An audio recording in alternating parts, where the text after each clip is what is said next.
the Filipino billionaire who will save the Philippines. A lot of people linked this video over and said that there is literally one already in the Philippines, especially after Elon Musk already being interested, especially after Bill Gates already being interested. And by the way, yes, I am sick. If you're wondering why my nose sounds like that, I'm sick, guys, but you guys asked for this video and I'm super excited to check it out. So without further ado, come join me. Let's go. Sa puso ng West Philippine Sea, malapit sa kristal na baybayin ng Palawan, matatagpuan ang isang kayamanan na nangangako ng bagong pag-asa. Noong January 19, 2026, isang balita ang gumulantang sa buong Southeast Asia. Oh, whoa. Why is the Philippines flag flipped? Uh-oh. Ang matagumpay na pagtuklas ng Malampaya East 1. Yeah. At sa likod ng bilyong-bilyong pisong taya at mapanganib na proyektong ito ay nakatayo ang isang pangalang sumasalamin sa kapangyarihan, tapang at bisyon.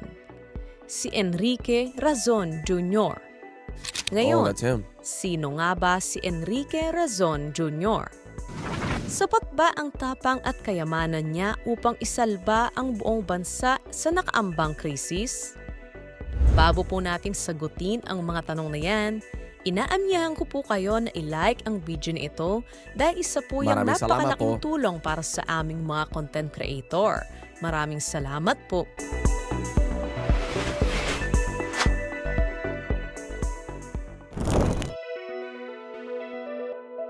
Ang kwento ng Malampaya ay kwento ng kaligtasan ng Pilipinas.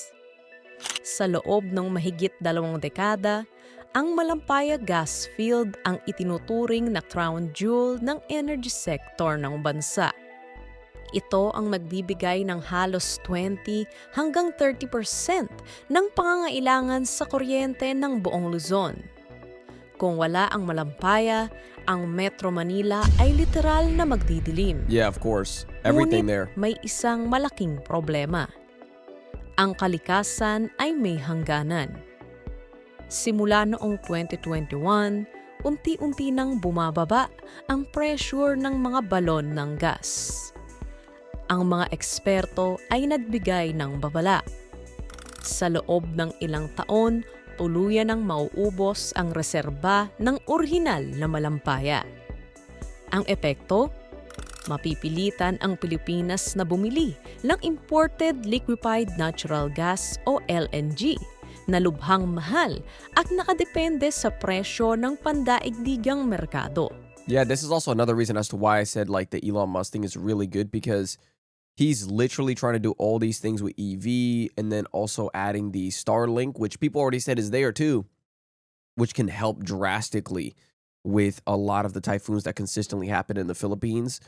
And then that also allows the economy to grow because of fixing these problems equals people not having as much problems with, let's say, connectivity, because a lot of the time the Filipinos on the internet are trying to be innovative, create something, right? And so, yeah. Dito pumapasok ang Malampaya Phase 4. Ito ay hindi lamang basta pagpapatuloy ng trabaho. Ito ay isang high-risk, high-reward na kampanya. Maraming dayuhang kumpanya ang nag-alinlangan. Bakit ka mag-i-invest sa isang lugar na may geopolitical tension? Bakit ka maghuhukay sa ilalim ng dagat kung di sigurado kung may makukuha kang gas? Ngunit para kay Enrique Razon Jr., ang krisis ay hindi dapat katakutan, kundi dapat gawan ng solusyon. Oh, here we go. Noong 2022, sa pamamagitan ng Prime Infrastructure Capital Incorporated, kinuha ni Razon ang kontrol sa Shell Philippines Exploration BV bilang bagong operator ng Malampaya at pinangalanan itong Prime Energy. Marami ang nagtaas ng kilay. Kilala si Razon sa mga pantalan at sugalan. Ngunit ang pagpapatakbo ng isang komplikadong gas field ay ibang usapan. Yeah, completely. Gayunpaman, pinatunayan ni Razon na ang kanyang diskarte ay nakabase sa bilis at presisyon. Hindi siya nag-aksaya ng panahon.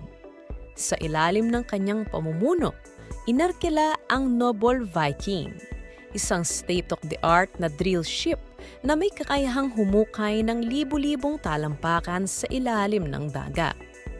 Ang Malampaya Phase 4 drilling campaign ay parang paghahanap ng karayom sa gitna ng malawak na karagatan.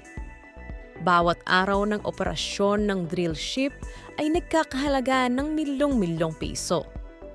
Isang pagkakamali lang sa kalkulasyon ay mawawaldas ang bilyong-bilyong puhunan. Yeah, you have to be incredibly vigilant when you're doing this kind of stuff, especially when the economy's on the line. So, of course. Ngunit ang paninindigan ni Razon ay hindi napitinag. Para sa kanya, ang pagtuklas ng bagong gas ay hindi lang usapin ng tita. Ito ay usapin ng national security. Ang resulta ng determinasyon ay humantong sa pagkakatuklas ng 98 billion cubic feet ng natural gas na tinawag na Malampaya East 1. Para sa ordinaryong mamamayan, ano nga ba ang ibig sabihin nito? Una, supply para sa 5.7 milyong kabahayan. Ang dami ng gas na natuklasan sa Malampaya East 1 ay sapat upang magbigay ng kuryente sa halos 6 na milyong pamilya bawat taon. Which is necessary. Ikalawa, pagwawakas sa gas drought.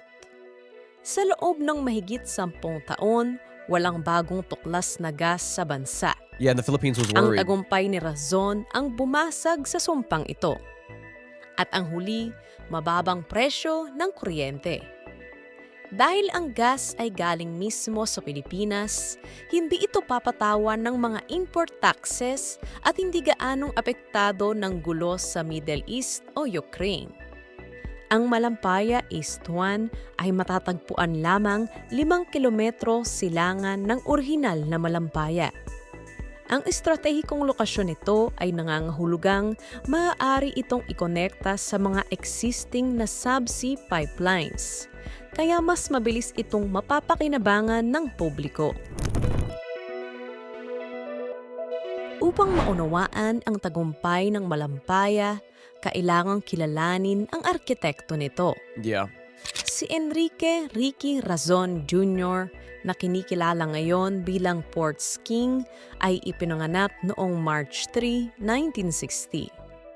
Hindi siya estranghero sa hirap ng trabaho, kahit pagaling siya sa isang prominenteng pamilya. Well, of course, right? That's to be expected. I feel like a lot of the time, there is a lot of self-made billionaires, and I'm not taking anything away from him, but a lot of the time it is passed down. It's a lot of like efforts from the family. It's a lot of kind of family values that people put into you. But again, it still doesn't take away from what he might be capable of in terms of helping the Philippines, right? Ang kanyang ama, si Enrique Razon Sr., ay ang naglatag ng pundasyon ng kanilang negosyo sa Pantalan pagkatapos ng ikalawang digmaang pandaigdig. Wow, for a long Sa time. edad na 27, kinuha ni Ricky ang timon ng International Container Terminal Services Incorporated o ICTSI. Sa ilalim ng kanyang pamumuno, ang ICTSI ay hindi lamang naging leader sa Pilipinas. Ginawa niya itong isang global empire. Mula sa Manila International Container Terminal, lumawak ang kanyang operasyon sa mahigit 30 na bansa. Mula sa Poland, Mexico, Brazil, hanggang sa Africa. Siya ang Pilipinong nagturo sa mundo kung paano magpatakbo ng isang world-class na pantalan. Wow, that's crazy. Hindi na kontento si Razon sa dagat lamang. Noong 2013, binuksan niya ang Soleil Resort and Casino na naglagay sa Pilipinas sa mapa ng luxury gaming sa Asia. Ngunit, ang kanyang pinakaimportanteng hakbang ay ang pagpasok sa infrastructure at energy. Of course. Bakit? Dahil alam ni Razon na ang mahalagang serbisyo tulad ng tubig at kuryente ang tunay na pundasyon ng isang lumalagong bansa. Especially for the Philippines, right? With how much kind of crazy typhoons happen in the Philippines, electricity and water is the biggest key points to even being like a stable economy, right? Like without that, there's not much you can do in terms of growth too. So like Of course. Binili niya ang Manila Water at itinatag ang prime infrastructure na nakatutok sa renewable energy at water security. Ang pagpasok niya sa Malampaya ay ang huling piraso ng puzzle upang maging isa siyang ganap na energy titan. Yeah. Hindi madali ang maging bilyonaryo sa isang sektor na puno ng politika. Ang Malampaya ay matatagpuan sa isang sensitibong bahagi ng ating karagatan. Ang bawat paghukay ay binabantayan hindi lamang ng mga environmentalist kundi pati na rin ng ibang bansa. Ngunit dito lumitaw ang katangian ni Razon, ang pagiging desidido. Sa halip na maghintay ng foreign aid o gobyerno, ginamit niya ang kanyang sariling kapital at impluwensya upang simulan ang drilling. Alam niya na kung hindi kikilos ang pribadong sektor, may iwan ang Pilipinas sa dilim. Ang kanyang hands-on approach ay kilala sa buong industriya.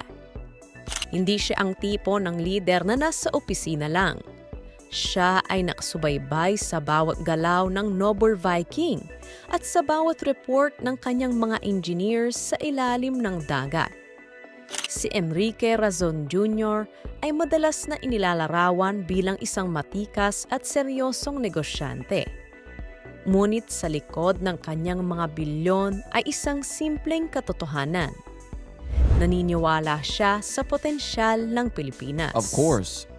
Ang kwento ng Malampaya East 1 ay hindi lamang kwento ng mga tubo, makina at gas. Ito ay kwento ng dignidad. Kapag ang isang bansa ay may sariling enerhiya, hindi ito madaling diktahan ng ibang bansa. Kapag ang isang bansa ay may sapat na kuryente, ang mga anak natin ay makakapag-aral ng maayos. Ang mga negosyo ay lalago at ang ekonomiya ay uunlad. Yep. Yo, great video. One thing, too, is like the part where she mentioned that he believes in the Philippines. Clearly he does, especially with the stuff he did. I think this is like obvious now at this point, right? We look at Elon Musk, we look at Zuckerberg, what they do in terms of investment or looking at the Philippines in a serious way, right? Where a lot of people sometimes don't understand that the potential is what they see first. They don't just invest in something that's already working. That's not what you do, right? Like, obviously they do it, but that's not what they do, like, for how they grew, right? Like, they didn't just make an app or make a business because that's what was working. They just made it because they saw the potential in something, right? Use that same concept in terms of investment. You use that same concept in terms of putting places in order for the Philippines, right? Because they see the potential of the Philippines and what it could do for their business and what it can do in general, right? And once they start doing that, the Philippines will grow and so on and so forth, right? And more jobs. I think it's a great thing. But of course, let me know your guys' thoughts in the comments below. I love you guys. Till next time. Peace. How good you been living? Wait, how good you been living? I've been living too good for you. I've been living too. Did what I did and I do it again. Every move that I make, I ain't feeling repent. Nobody believes to believe it's a friend, and you question your moves like you really won't end.